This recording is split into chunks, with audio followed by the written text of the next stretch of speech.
ಎಲ್ರಿಗೂ ನಮಸ್ಕಾರ. Welcome back to my channel. ತುಂಬ ದಿನ ನಂತರ ಮತ್ತೆ ವಿಡಿಯೋನ ಅಪ್ಲೋಡ್ ಮಾಡ್ತಾ ಇದ್ದೀನಿ. ಈ ವಿಡಿಯೋದಲ್ಲಿ ಸ್ವಲ್ಪ ಶಾಪಿಂಗ್ ಹಾಗೆ ದಿನ ಮಾಡುವಂಥ ಅಡುಗೆ ಹಾಗೆ ಒಂದು ವಿಶೇಷವಾಗಿ ವೆಜಿಟೇಬಲ್ ಸಲಾಡ್ ಕೂಡ ಮಾಡಿದ್ದೀನಿ. ಯಾವ ರೀತಿ ಮಾಡಿದ್ದೀನಿ ಅನ್ನೋದನ್ನು ವಿಡಿಯೋನ ಕಂಪ್ಲೀಟಾಗಿ ನೋಡಿ. ಇಷ್ಟ ಆದರೆ ಪ್ಲೀಸ್ ಒಂದು ಲೈಕ್ ಮಾಡಿರಿ, ಶೇರ್ ಮಾಡಿರಿ, ನಿಮ್ಮ ಅಭಿಪ್ರಾಯ ಅನಿಸಿಕೆನ ಕಮೆಂಟ್ ಮೂಲಕ ತಿಳಿಸಿ, ಹಾಗೆ ಸಬ್ಸ್ಕ್ರೈಬ್ ಮಾಡಿಕೊಂಡು ಸಪೋರ್ಟ್ ಮಾಡಿ. ವಿಡಿಯೋನ ಸ್ಟಾರ್ಟ್ ಮಾಡೋಣ ಬನ್ನಿ. ಮನೆಯಲ್ಲಿ ಫ್ರೂಟ್ ಕೂಡ ಖಾಲಿಯಾಗಿದ್ದು, ನಾನು ನಿನ್ನೆ ಹೊರಗಡೆ ಹೋಗಿದ್ದೆ, ಅಂದರೆ ಬೇರೆ ಊರಿಗೆ ಹೋಗುವಂಥ ಸಂದರ್ಭ ಇತ್ತು. ಹಾಗಾಗಿ ಅಲ್ಲಿ ಸ್ವಲ್ಪ ಯಾವ ಕಾಲಮಾನಕ್ಕೆ ಹಣ್ಣುಗಳು ಸಿಗ್ತಾವೋ ಆಯಾ ಕಾಲಕ್ಕೆ ನಾವು ತಿಂದುಬಿಡಬೇಕು. ಹಾಗಾಗಿ ನಾನು ಇಲ್ಲಿ ಸ್ವಲ್ಪ ಉತ್ತತ್ತಿ ಬಾರೆಹಣ್ಣು ಹಾಗೆ ದಾಳಂಬ್ರೆ ಹಣ್ಣು ಕೂಡ ತೊಗೊಂಬಂದಿದ್ದೆ. ಹಾಗೆ ಅದ್ರ ಜೊತೆಗೆ ವಿಶಾಲ್ ಮಾರ್ಟ್ಗೂ ಕೂಡ ನಾನು ಹೋಗಿದ್ದೆ. ಅಲ್ಲಿ ಈ ಒಂದು ಬಾಕ್ಸ್ ಕೂಡ ನನಗೆ ಬೇಕಾಗಿತ್ತು ಫ್ರಿಜ್ಜಲ್ಲಿ ಇಡೋದಕ್ಕೆ. ಇದು ಬಾಸ್ಕೆಟ್ ಥರ ಇದೆ, ಹ್ಯಾಂಡಲ್ ಕೂಡ ಐತಿ, ಈ ಥರ ಸರಿಸಿ ಇಡೋದಕ್ಕೆ ಈಸಿ ಆಗುತ್ತೆ ಅನ್ನೋ ರೀಸನ್ಗೆ ನನಗೆ ಫ್ರಿಜ್ಜಲ್ಲಿ ಟೊಮೆಟೊನ ಅಥವಾ ಏನಾದರೂ ವೆಜಿಟೇಬಲನ್ನು ಹಾಕಿಡೋದಕ್ಕೆ ಈಸಿ ಆಗುತ್ತೆ ಅನ್ನೋದಕ್ಕೆ ನಾನು ಇದೊಂದು ತೊಗೊಂಡೆ. ಅವಶ್ಯಕತೆ ಇತ್ತು, ಹಾಗಾಗಿ ಇದನ್ನು ಒಂದು ತೊಗೊಂಡೆ. ಇದು ಪ್ರೈಸ್ ಕೂಡ ರೀಸನಬಲ್ ಇತ್ತು, ನೋಡಿದ್ರಲ್ಲ 79 ಇತ್ತು. ಹಾಗೆ ನನಗೆ ಪುಟಾಣಿ ಕಡಾಯಿ ಬೇಕಾಗಿತ್ತು, ಐರನ್ ಕಡಾಯಿ. ನನಗೆ ಈ ಥರ ಐರನ್ ಮತ್ತು ಮಣ್ಣಿನ ಪಾತ್ರೆಯಲ್ಲಿ ಅಡುಗೆ ಮಾಡೋದಕ್ಕೆ ತುಂಬಾ ಇಷ್ಟ ಆಗುತ್ತೆ. ಹಾಗಾಗಿ ನನ್ನ ಹತ್ರ ಎರಡಿದ್ದು, ತುಂಬಾ ದೊಡ್ಡವಿದ್ದು. ಒಂದು ಐರನ್ ಇದ್ದಿತ್ತು, ಹಾಗೆ ಒಂದು ಹಿಂಡಾಲಿಯಂ ಕಡಾಯಿನೂ ಇದೆ. ಅವು ಸ್ವಲ್ಪ ದೊಡ್ಡವಾಗಿದ್ದು, ನನಗೆ ಇಷ್ಟು ಸಣ್ಣದು ಕಡಾಯಿ ಬೇಕಾಗಿತ್ತು. ಇದು ರೋಡ್ ಸೈಡಲ್ಲಿ ಮಾರ್ತಾಯಿದ್ರು, ಚೆನ್ನಾಗಿ ಅನ್ನಿಸ್ತು ನನಗೆ. ಕ್ವಾಲಿಟಿ ತುಂಬಾ ತಿಕ್ಕಾಗಿತ್ತು. ಹಾಗಾಗಿ ಈ ಕಡಾಯಿನ ಕೂಡ ಒಂದು ತೊಗೊಂಬಂದೆ. ನೆಕ್ಸ್ಟು ಇದೊಂದು ಮ್ಯಾಟು, ನೋಡೋದಕ್ಕೆ ತುಂಬಾ ಚೆನ್ನಾಗಿ ಅನ್ನಿಸ್ತು, ಯೂನಿಕ್ ಆಗಿತ್ತು. ನಾವು ತರಬೇಕು ಅಂತ ಹೋದಾಗ ನಮಗೆ ಈ ಥರ ಡಿಸೈನಲ್ಲಿ ಸಿಗೋದಿಲ್ಲ. ಹಾಗಾಗಿ ನಾನು ಸಿಕ್ಕಾಗ ತೊಗೊಂಬಂದು ಇಟ್ಕೊಂಡಿರ್ತೀನಿ. ಫೆಸ್ಟಿವಲ್ ಟೈಮಲ್ಲಿ ಹಾಕೋದಕ್ಕೆ ಈಸಿ ಆಗುತ್ತೆ, ಹಾಗೆ ಚೆನ್ನಾಗಿ ಕಾಣಿಸುತ್ತೆ ಅನ್ನೋದಕ್ಕೆ ಎಷ್ಟು ನನ್ನ ಶಾಪಿಂಗ್. ಈ ಕಡಾಯಿನ ಇದು ಸ್ಟಿಕ್ಕರ್ ಏನಿದೆಯಲ್ಲ ಅದನ್ನ ರಿಮೂವ್ ಮಾಡ್ಕೋತಾ ಇದ್ದೀನಿ. ಹಾಗೆ ಕೈಲೇ ಕಿತ್ತಿದ್ರೆ ಅದನ್ನ ಅಂಟಿನ ಅಂಶ ಹಂಗೆ ಕುಂತ್ಬಿಡ್ತೈತಿ, ಕ್ಲಿಯರಾಗಿ ಬರೋದಿಲ್ಲ. ಹಾಗಾಗಿ ನಾನಿಲ್ಲಿ ಇದನ್ನು ಪಾತ್ರೆನ ಬಿಸಿ ಮಾಡಿದ್ರೆ ಈ ಸ್ಟಿಕ್ಕರ್ ಈಸಿಯಾಗಿ ರಿಮೂವ್ ಆಗುತ್ತೆ. ನೋಡ್ತಾ ಇರ್ಬೋದು, ಸ್ವಲ್ಪ ತಳ ಬಿಸಿ ಆದರೆ ಸಾಕು, ಅಂಟಿನ ಸಮೇತನ ಸ್ಟಿಕ್ಕರ್ ರಿಮೂವ್ ಮಾಡ್ಕೋಬೋದು. ಇದೊಂದು ಟಿಪ್ಸ್ ಅಂತಲೇ ಅಂದ್ಕೋಬೋದು. ನೋಡಿ, ಸ್ವಲ್ಪನೂ ಜಿಡ್ಡಿನ ಅಂಶ ಕುಂತಿಲ್ಲ. ಹಾಗೆ ಹೇಳಿದ್ನೆಲ್ಲ ಒಂದು ವೆಜಿಟೇಬಲ್ ತರಕಾರಿದ್ದು ನಾನು ಸಲಾಡ್ ಮಾಡ್ತೀನಿ ಅಂತ. ಇಲ್ಲಿ 1 ಬೌಲ್ ಆಗುವಷ್ಟು ನಾನು ಮೊಳಕೆ ಕಟ್ಟಿದ ಹೆಸರು ಕಾಳನ್ನು ತೊಗೊಂಡಿದ್ದೀನಿ. ಇವನು ಒಂದು 5-10 ನಿಮಿಷ ನಾನು ಬಿಸಿನೀರಲ್ಲಿ ನೆನೆ ಇಟ್ಟಿದ್ದೆ, ಯಾಕಂದ್ರೆ ಸ್ವಲ್ಪ ಸಾಫ್ಟಾಗಿ ಬರ್ತಾವಂತ. ಈಗ ನೀರೆಲ್ಲ ಬಸ್ಕೊಂಡು ಒಂದು ಬೌಲ್ಗೆ ಅವನ್ನ ಹಾಕ್ಕೊಂಡಿದ್ದೀನಿ. ಒಂದು 2-3 ಟೇಬಲ್ ಸ್ಪೂನಷ್ಟು ದಾಳಿಂಬೆ ಹಣ್ಣಿನ ಬೀಜನ ನಾನು ತೊಗೊಂಡಿದ್ದೀನಿ.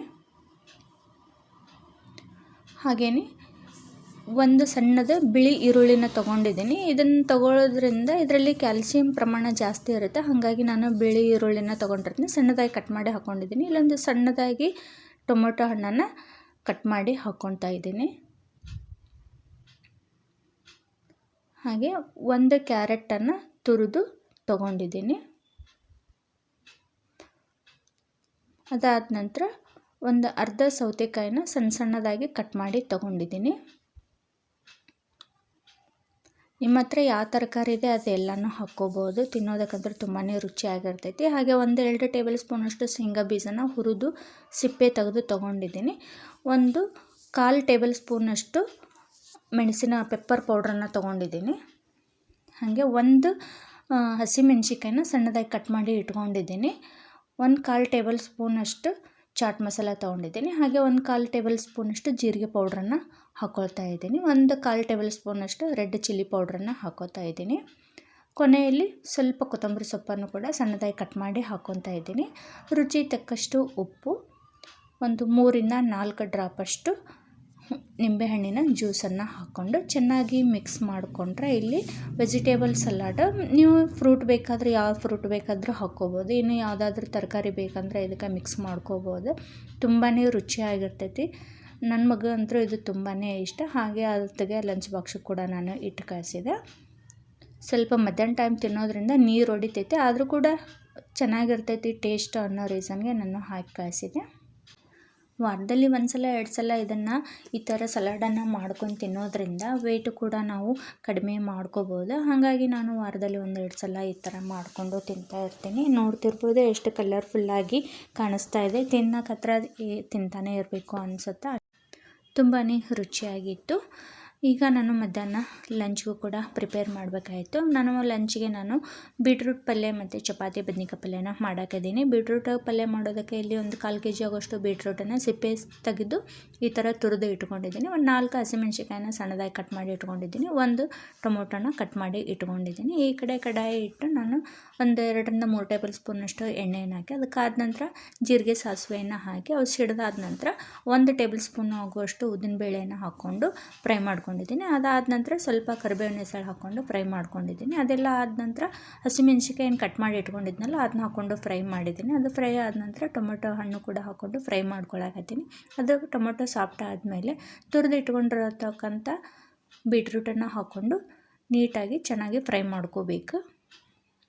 ಫ್ರೈ ಆಗೋ ಟೈಮ್ನಾಗ ರುಚಿಗೆ ತಕ್ಕಷ್ಟು ಉಪ್ಪು, ಸ್ವಲ್ಪ ಅರಿಶಿಣ ಪುಡಿ, ಒಂದು ಅರ್ಧ ಟೇಬಲ್ ಸ್ಪೂನ್ ಆಗೋಷ್ಟು ಸಕ್ಕರೆನ ಹಾಕೋಬೋದು. ನೀವು ಬೇಡ ಅಂದರೆ ಸ್ಕಿಟ್ ಕೂಡ ಮಾಡ್ಬೋದು. ಟೊಮೊಟೊ ಹಾಕಿರ್ತೀವಲ್ಲ, ಸಿಹಿ ಮತ್ತು ಹುಳಿ ಬ್ಯಾಲೆನ್ಸ್ ಆಗುತ್ತೆ ಅನ್ನೋ ರೀಸನ್ಗೆ ನಾನು ಸಕ್ಕರೆನ ಹಾಕ್ಕೊಂಡಿದ್ದೀನಿ. ಲಾಸ್ಟಲ್ಲಿ ಕೊತ್ತಂಬರಿ ಸೊಪ್ಪನ್ನು ಹಾಕ್ಕೋಬೇಕು. ಇದಕ್ಕೆ ಯಾವುದೇ ಕಾರಣಕ್ಕೂ ನೀರು ಹಾಕಿಲ್ಲ. ನೀರು ಹಾಕ್ದೇ ಇದನ್ನು ಬೇಯಿಸ್ಕೋಬೇಕು. ಬೇಯಿಸ್ಕೊಂಡಾದ ನಂತರ ಇಲ್ಲಿ ಪಲ್ಯ ಕೂಡ ರೆಡಿ ಆಯಿತು. ಹಾಗೆ ಬದ್ನಿಕಾಯಿ ಪಲ್ಯಕ್ಕೂ ನಾನು ಇಲ್ಲಿ ರೆಡಿ ಮಾಡ್ಕೋತಾ ಇದ್ದೀನಿ. 1-2 ಟೇಬಲ್ ಸ್ಪೂನಷ್ಟು ಎಣ್ಣೆಯನ್ನು ಹಾಕಿ ಅದಕ್ಕಾದ ನಂತರ ಜೀರಿಗೆ ಸಾಸಿವೆ ಹಾಕಿ ಅದಾದ ನಂತರ ಕರಿಬೇವನ್ನು ಹಾಕಿ ಅದು ಫ್ರೈ ಆದ ನಂತರ ಸಣ್ಣದಾಗಿ ಹೆಚ್ಚಿಟ್ಕೊಂಡಿರೋಂಥ ಬದನೆಕಾಯಿ ಮತ್ತು ಉಳ್ಳಾಗಡ್ಡಿನೂ ಹಾಕಿ ಇಲ್ಲಿ ಎಣ್ಣೆಯಲ್ಲೇ ಫ್ರೈ ಮಾಡ್ಕೊಳಕತ್ತೀನಿ. ಸ್ವಲ್ಪ ಕಲರ್ ಚೇಂಜ್ ಆದ ನಂತರ ಉದ್ದದಾಗಿ ಕಟ್ ಮಾಡಿ ಇಟ್ಕೊಂಡಿರೋಂಥ ಒಂದು ಟೊಮೊಟೊನ ಹಾಕ್ಕೊಂಡು ಚೆನ್ನಾಗಿ ಮಿಕ್ಸ್ ಮಾಡ್ಕೊಳ್ತಾ ಇದ್ದೀನಿ. ಅದಾದ ನಂತರ ಸ್ವಲ್ಪ ಅರಿಶಿಣ ಪುಡಿ, 1-2 ಟೇಬಲ್ ಸ್ಪೂನಷ್ಟು ಅಚ್ಚ ಖಾರದ ಪುಡಿ, ಸ್ವಲ್ಪ ಗರಂ ಮಸಾಲ, ರುಚಿಗೆ ತಕ್ಕಷ್ಟು ಉಪ್ಪು ಮತ್ತು ರುಚಿಗೆ ತಕ್ಕಷ್ಟು ಬೆಲ್ಲನ ಹಾಕಿ ಚೆನ್ನಾಗಿ ಮಿಕ್ಸ್ ಮಾಡಿಕೊಂಡು ಬದ್ನೆಕಾಯಿ ಮುಳುಗುವಷ್ಟು ನೀರನ್ನು ಹಾಕಿದರೆ ಆಯಿತು. ಸಿಂಪಲ್ಲಾಗಿ ಬದ್ನಿಕಾಯಿ ಪಲ್ಯ ಕೂಡ ರೆಡಿ ಆಗುತ್ತೆ. ಜಾಸ್ತಿ ಕುದಿಸ್ಬೇಕು ಅನ್ನೋದು ಏನೂ ಇಲ್ಲ. ಕೊನೆಯಲ್ಲಿ ಸ್ವಲ್ಪ ಕೊತ್ತಂಬರಿ ಸೊಪ್ಪನ್ನು ಹಾಕಿ ಲಿಡನ್ನು ಕ್ಲೋಸ್ ಮಾಡಬೇಕು. ನೋಡ್ತಾ ಇರ್ಬೋದು ನೀರು ಕಡಿಮೆ ಆಗೈತಿ. ಲಾಸ್ಟಲ್ಲಿ 1-2 ಟೇಬಲ್ ಸ್ಪೂನಷ್ಟು ಶೇಂಗಾ ಪುಡಿನ ಹಾಕಿ ಮಿಕ್ಸ್ ಮಾಡಿಕೊಂಡು ಲಿಡನ್ನು ಕ್ಲೋಸ್ ಮಾಡಿ ಗ್ಯಾಸನ್ನು ಆಫ್ ಮಾಡಿದ್ರೆ ಇಲ್ಲಿ ಸಿಂಪಲ್ಲಾಗಿರೋ ಬದ್ನಿಕಾಯಿ ಪಲ್ಯನೂ ಕೂಡ ರೆಡಿ ಆಯಿತು. ಮಧ್ಯಾಹ್ನ ಊಟಕ್ಕೆ ಬೀಟ್ರೂಟ್ ಪಲ್ಯ, ಬದ್ನಿಕಾಯಿ ಹಾಗೂ ಚಪಾತಿ. ಈ ವಿಡಿಯೋ ಇಷ್ಟ ಆದರೆ ಲೈಕ್ ಮಾಡಿರಿ. ನಮಸ್ಕಾರ.